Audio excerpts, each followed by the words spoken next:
Broadcasting from Salisbury University campus, this is WSDL Ocean City, NPR News Talk 90.7. Putting Delmarva first. Stay tuned for Delmarva Today with your host, Don Rush.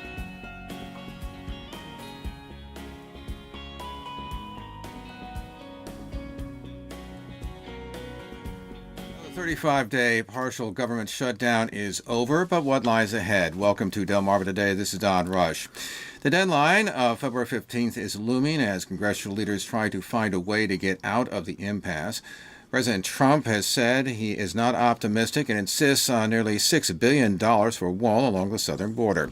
House Speaker Nancy Pelosi has continued to insist no such funding will be available. And the president has also hinted at declaring a national emergency. Meanwhile, there are intelligence disputes between the president and his top spies. And to add to the week, Trump confidant Roger Stone has been indicted for lying about his activities surrounding the leaking of hacked DNC emails during the 2016 presidential campaign. Take a look at what's been going on this week. In the studio this morning, we have Michael Laughlin. He's a political science professor at Salisbury University. Well, welcome to the program. Good morning, John. So tell me, what do you make of this, the shutdown? Looks as if the president has blinked, at least for the moment, but he insists that he still wants his wall and perhaps even declare a national emergency. Yes. Well, on the one hand, I think President Trump has actually a kind of a victory in the sense that he's been able to set the agenda. This whole issue of border security and his view, creating or building this wall, this physical barrier. Now he clearly has not gotten that, so that round one has to be given in effect to the Democrats led by Nancy Pelosi, I think, who has really stepped up to the plate and basically said, no, there are certain parameters here, and this is one of the options that we will not support. Now, what we now see at this point in time is a dynamic of negotiation. And the real question is going to come down to, I think, whether or not the Republicans, particularly in the Senate, are going to essentially support some kind of alternative to the wall or allow for the president once again to wield extraordinary power, either to declare a national emergency or to refuse to sign another resolution, a continuing resolution, because what's going to come out of this committee that's now in the process of negotiation will be essentially some kind of option, which will be then supported, sent to the House and the Senate, and to create essentially a continuing resolution or some kind of funding for the government that the president can then sign. And whether or not this president will be willing to go along with that option if it doesn't have money for the wall, or whether he's going to insist on an explicit statement with regard to the wall is still a question that no one really has an answer to. How do you see House Speaker Nancy Pelosi in terms of whether or not she'll give anything at all? She seems to be very adamant that no, there's just not going to be any money at all. And the president has said, I guess in a tweet, he says if the committee of Republicans and Democrats who are now meeting on the border security is not discussing or contemplating a wall or physical barrier, they're wasting their time. I think it's what's interesting here. I think there's really a matter of principle and a matter of policy options. In the matter of policy options, I think what Pelosi in effect is saying, and this I think she's fundamentally supported by experts with regard to what we now have with regard to border security, the technology that's available. And I think that the conclusion is this physical barrier is simply not a wise option in any case. So you even have Republicans really secretly behind the scenes agreeing that this is a medieval option. It won't work because whatever illegality is coming into the country essentially is coming in through ports of entry, not through. So you put up the wall and it's going to have no palpable policy effect, actually. So it'd be genuinely a waste of money.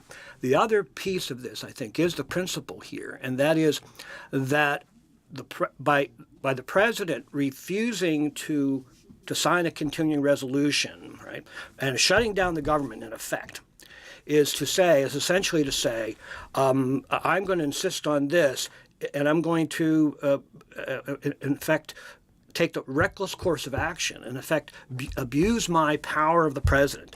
The veto is there to use against particular pieces of legislation, not to essentially say, well, even though the country, the Congress and the president previously passed law to make the government work, I'm going to sacrifice all of that to use leverage to insist on a particular policy option. And I think what Pelosi is basically trying to say, and what the Democrats have said, is we think that, in fact, that's an abuse of power, and we're going to try to put parameters on what this president can and cannot do. And so I think there is a real collision here, not only of policy disagreement, but of principles of how to run a civil government. And I think that's where we're going on this issue. Well, the other big player, obviously, is Mitch McConnell, the Senate Majority Leader. And I think one of the last words he said to the committee as they all kind of left town was, "We're praying for you, get this done." And now we know that McConnell is not necessarily a big fan of government shutdowns. He has not been a big fan of them in the past. Sometimes he will allow them to go ahead for a little while, and then he'll rein them in. Where do you see him in terms as a player here? It's a mystery. It's clear, as you're really indicating, it's clear that Mitch McConnell wields sufficient power with his majority in the Senate to put parameters on this president, if he would so choose. But clearly, what his record has been with this particular president has been to play with him, to work with him, so that agenda items can be passed by the Republican Party wants to have done. At this point, however, now that the tax cuts were done, some other actions have been taken. What else is on the agenda for the Republican Party? It doesn't appear to be all that much in an important sense. Will Mitch McConnell now say, well, to allow the government to shut down again would throw salt into the injury, to the wound, and further generate damage, economic damage to the country, further undermine the legitimacy and the possibilities of Republicans regaining power in the 2020 election. Those are now on the line. So one could make the argument that McConnell will work very, very hard to avoid that additional shutdown. But he's working with a mercurial president who doesn't seem to respond to what's in the interest of the Republican Party or what's in the interest of the Republican Party remaining in power in the Senate. So I think my own bet would be that McConnell will try to put pressure on this president to do so, to avoid another shutdown. That may mean this president may declare a national emergency, which is also problematic for the Republican Party, because as we know, if Trump would declare a national emergency, the immediate reaction by Democrats would be, of course, to sue and to essentially get the federal courts to come in and put a stay on that, which would then mean prolong this discussion into the next electoral cycle. Well, let me say this, because actually the National Review had a really interesting take on all of this in terms of this idea that they're considering legislation that might allow the government to continue on sort of a funding, while even if they do not pass, for instance, a budget or continuing resolution, right? But the National Review says, well, yet as just as important, a shutdown ban would also accelerate the already alarming process by which the legislative branch has abandoned to executive agencies its constitutional mandate to govern the country. What about that?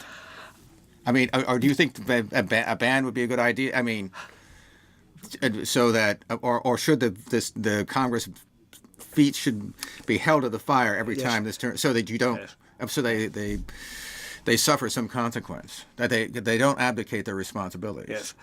Yes. Some Democrats, in fact, had tried to push forward resolutions. And I think actually our own Maryland Senator, which senator? But in any case, the resolution was we should pass a law that essentially prohibits the use of essentially refusing to sign continuing resolutions to keep the government open in order to avoid the use of the leverage of threatening to shut down the government to get action on an unrelated policy question, right? And in my view, I think something of that sort is the wisest, because essentially, again, the Congress and the President have passed laws previously, right? And the question now is whether or not they're going to fund the laws that they've passed.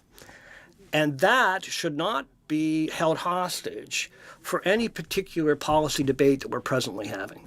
So I disagree with the National Review's sense that it would be an abdication to give to the executive branch, because those agencies are there only to implement laws and statutes that Congress has previously passed. So it's obligatory, I think, and most responsible to us, the citizens, that if these laws have been passed to provide services to the citizens, well, those services should not be held hostage to an unrelated policy debate. And this is where, again, I think Pelosi's logic makes sense. We should keep the government going. We've already done that. We've already agreed that we should have this government. We should have these laws. Let's fund that. Let's then have this policy debate. Continue to have this policy debate, but do not hold the citizens of the country and the laws that Congress has previously passed hostage to that policy debate. Well, one of the things that struck me, and that was in Washington actually for the government shutdowns when the Republicans took over Congress. One of the theories I remember hearing from the Republicans was, nobody would notice that the government was shut down. But that the Yes. bet was, back then, that Democrats cared more about government, that the people who are Democrats were more likely to get some benefit from government, i.e. that the Democrats would suffer more political pain, right, Yes. from their constituency, and that they would then be able to force them. Of course, in the end, in terms of the public opinion polls, Republicans got blamed for the shutdowns, not President Clinton. We now have this reverse situation where President Trump is getting blamed for the shutdown. Does it seem as if that was the theory? Yes, it was. And and there was an experiment, in effect. Yeah, exactly. What is it? It was an experiment, and the experiment disconfirmed their expectations, because while it is true that there's constituencies with the Democratic Party did suffer, certainly, but a lot of constituencies of the Republican Party also suffered considerably, and not simply middle class and working class folks, but even upper middle class folks, anyone who wanted to fly in an airplane, right, going across the country. The air traffic controllers, it was pretty clear it was getting, because of the problems of making sure you have enough air traffic controllers, getting paid and coming to work, or declaring that they're out sick, was making air traffic less safe.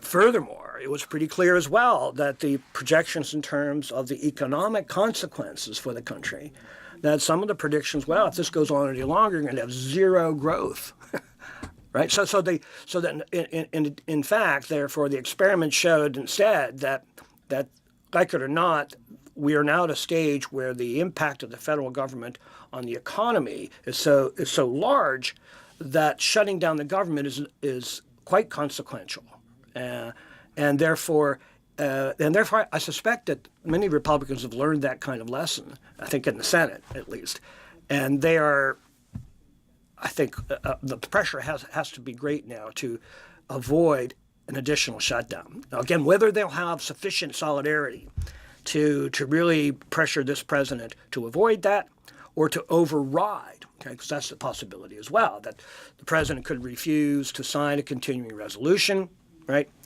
But the Senate and the House could override that and keep the government in place. So something else that happened just within the last couple of days, which is we had some of the top intelligence folks talking, just basically disagreeing with the president over issues such as Iran and Syria, Afghanistan, and so on, ISIS, for example. And the president came out and said after that first of all, that they were wrong. They should go back to school, to use that word. But then ultimately he said, well, we're all on the same page. This is just, they've been misquoted. What do you make of this divide that seems to come out starkly in the open? I mean, it's been there before in terms of the president not believing what the intelligence agencies have been telling him, although most of that has been really focused on the 2016 election and whether or not Russia intervened. But then now this seems to be spread over a number of different issues beyond just simply the 2016 election.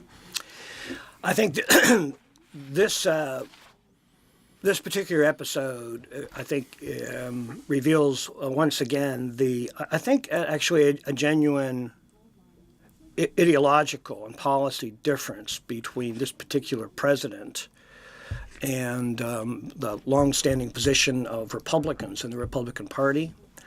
And I should add, I think the institutions of the State Department and the Pentagon, right?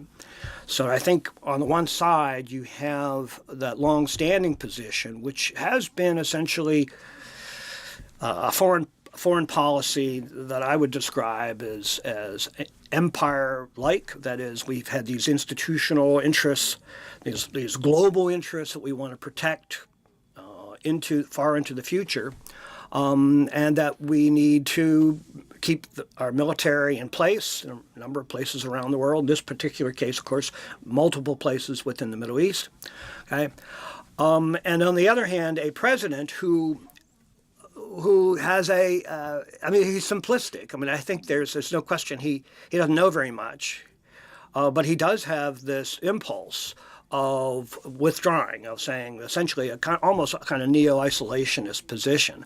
Although he's schizophrenic, I think, because at times we have this imperial impulse where he says, well, if we need oil, the oil's over there, it's our oil, even though it happens to very be transactional. Yes, in Saudi Arabia, yeah. So you have this split kind of view coming from Trump, but in this particular case, the isolationist position, the kind of saying, well, we're done, we need to withdraw from Afghanistan, and that's being rebuffed at this particular point in time by the Senate Republicans. Well, let me ask you this, because it seems to me that obviously the Cold War ended almost 30 years ago now, I guess. Yes. And isn't this really the ultimate result in part? I mean, the Cold War was a great rationale for U.S. involvement around the world, right? In addition to the idea that we didn't want the 1930s to happen all over again, which I think has some validity to it. Mm-hmm. But it seems to me that he represents a conservative isolationism of a withdrawal, at least a conservative withdrawal from the world in terms of military activity. And which interestingly joins with those on the left who are also skeptical of U.S. military involvement abroad, in part because of their own experience during the Cold War, they had right-wing dictatorships and so on and so forth, but also a certain pacifist quality as well. But that we need to look to our shores now. So that there's a new strain, I think that's sort of there that. And that's what we saw with the vote in the Senate, where the senator voted actually with the president and the Democrats. That's correct. I think the number, I think it was 23 Democrats voted against the resolution of the Senate Majority Leader, and apparently their interpretation was that they feared that this particular rebuff would lay the groundwork, essentially, or as I think one analyst put it, would green-like a more ambitious place for a more interventionist foreign policy going forward. I mean, again, what's interesting here is that Donald Trump, as president, has hired John Bolton as his national security advisor, who is famously or infamously, depending on your perspective, a banner carrier for the neoconservative view, which is, of course, the Bush folks who brought us the Iraq War, right? And if John Bolton had his way, at one point in his history, he's talked about strategies of making war against Iran, right? So he has a quite interventionist view. And this is why I think that I think Trump ultimately is a fairly superficial thinker on all set of matters, but foreign policy is one in particular. And so there are impulses here. There are two of those impulses, which I think you're right that those on the left who do wish to withdraw, essentially, in effect, to have a non-interventionist foreign policy, they're sort of applauding, on the one hand, Trump's impulse to withdraw from Afghanistan. But of course, then they would be horrified when he says, well, we're gonna make war against North Korea, right? Mm-hmm. So there's this again, a split view. But in this particular case, clearly, we're now engaged, and it will open a debate. What's fascinating here, I think, regardless of the intentions, it's going to open a new debate then, which I think can be healthy, moving into the 2020 electoral cycle. What is our foreign policy going to be? We've been in Afghanistan now for 16, 17, going on 20 years. How is that really wise? And particularly when the authorization to allow us to do that was passed back after 9/11. There hasn't been any revisiting. Do you think though that it also raised questions about, aside from military involvement in Afghanistan, this role of the United States as dominating the international order in order to make sure that things don't go awry, and they do that both not only militarily but they do it diplomatically, economically, that sort of thing. I mean, is this going to be a imagining of the American role? I think so, because what we're also experiencing here, of course, is that both the Russians and the Chinese now are becoming more aggressive, or to put it perhaps more accurately, they're pushing back in their own interests in this area. Okay, which, again, if you look at the globe, Russia is in the Middle East. I mean, so it's not like it is similar to our concerns about Central America, right? So geographically, they're not making as far a reach as we are, let's say, and to a lesser extent, but maybe similar to the Russian case, the Chinese are being more involved in the politics of that region as well. So I think that kind of confrontation, that kind of engagement is going to be the profile is rising, I think, in that regard as we move further into the 21st century. By the way, turning to the presidential politics, we've had a number now of Democratic candidates. Cory Booker, the senator from New Jersey, has just this morning announced that he's going to be running. We got Senator Elizabeth Warren, Senator Kamala Harris out of California. Senator Bernie Sanders has not decided. Joe Biden has not decided. Beto O'Rourke has decided. Gillibrand out of New York, I think, is also running at this point. What do you make of this field, particularly in terms of policy? Because it does seem as if the Sanders campaign of 2016 has basically opened up a whole set of policy options, healthcare, whatever, taxes, and so on, that didn't seem to be there in 2016. That perhaps Hillary Clinton was one of the last of the DLC, the Democratic leadership folks, who's we're going to be moderates, and it's what we can get done. What do you make of that shifting going on? Well, I think that's an accurate description of what has happened, and the reason for that, I think, and this was a surprise. I think it was interesting because I think Sanders was as surprised as anybody of the success, really, of his campaign, even though he lost to Hillary Clinton finally, and the success was the actual support, the dynamism, the openness to this self-called democratic socialist, right, who was pushing these left of center policy positions, and that support clearly has not faded. I mean, I think there is. Well, the test will be, of course. I mean, this is where I think particularly Elizabeth Warren, who has been, I think, the most clear. Okay, she's the first one that comes out of the box, and she's the one who first really addresses the question of economic inequality, and her biggest salvo, I think, in terms of policy is this wealth tax, right?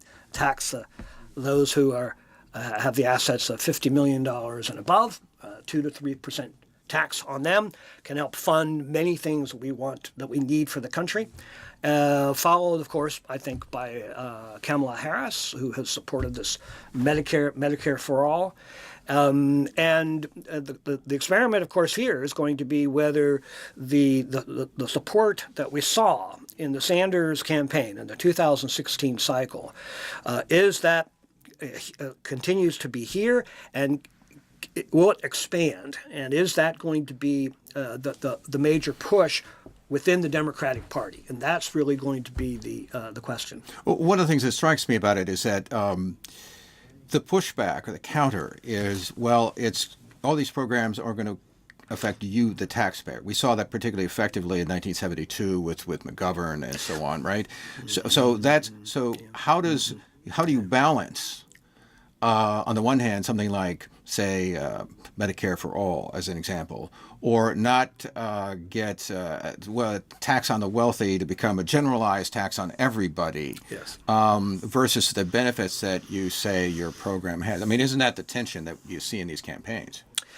Absolutely, and I think this is where I think Warren's at least initial calculation here is that, I mean, as I understand the initial picture of that tax plan, it's basically will tax 75,000 families within a population of 330 million or so, and so to the extent that you can say, look, we were able to generate benefits to the majority of Americans by taking some resources, some income, some money, essentially, from those who can well afford it, and to avoid taxation further on the rest of us is going to be one of the calculations, or one of the options here. Now, to be sure, Medicare for all will require essentially that we all pay taxes into it. I mean, Obamacare has not been funded simply by taxing wealthy folks. It's if you don't pay in, you pay a fine, right? That's right. Essentially the tax.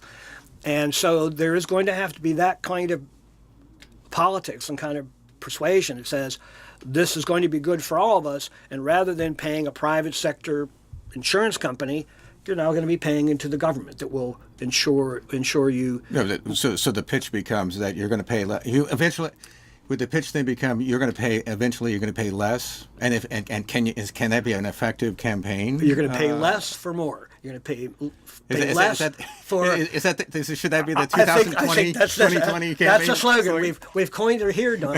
There we go. And we won't even charge for our consultation here. Exactly. One other thing has happened, obviously. Roger Stone.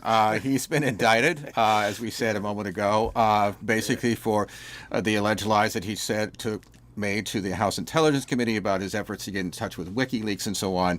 The president obviously has reacted strongly, certainly to the raid, and Stone has said he's never going to cooperate with the special counsel, at least in terms of cooperation, indicating that the president did anything wrong. What do you make of this latest indictment, and do you think more are on the way? My expectation it would be that more indictments are on the way. That the kind of crimes, or the alleged crimes that Stone has committed, the other folks within Trump's circle are perhaps, it seems common sense would tell us, have equal possibilities for being indicted. With regard to Stone himself, I think the question, we have to look at what happened to Michael Cohen, right, who first said that he would take a bullet for the president, and then, of course, he ends up cooperating, right? Whether Stone will turn the same fashion depends upon really what he finally confronts. I mean, the braggadocio is one thing. It's interesting. These folks seem to have the courage of the lion going into it. But once they're genuinely faced with the possibility of jail time, possibility of actually going to prison, that brings them up short. And the question is whether, now Stone may have more confidence that Trump would actually come in with a pardon. But what's fascinating here, once again, is this president once Cohen was indicted, this president court distanced himself. It wasn't really much of my lawyer. I didn't really deal with him much.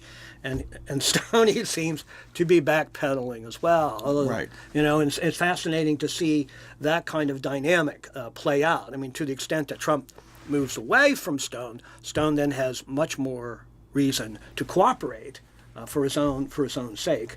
To the extent that Trump stays close and says stand tall and implicitly promising some kind of an attempt at a pardon, then Stone may stand some ground here. But it's really hard to tell.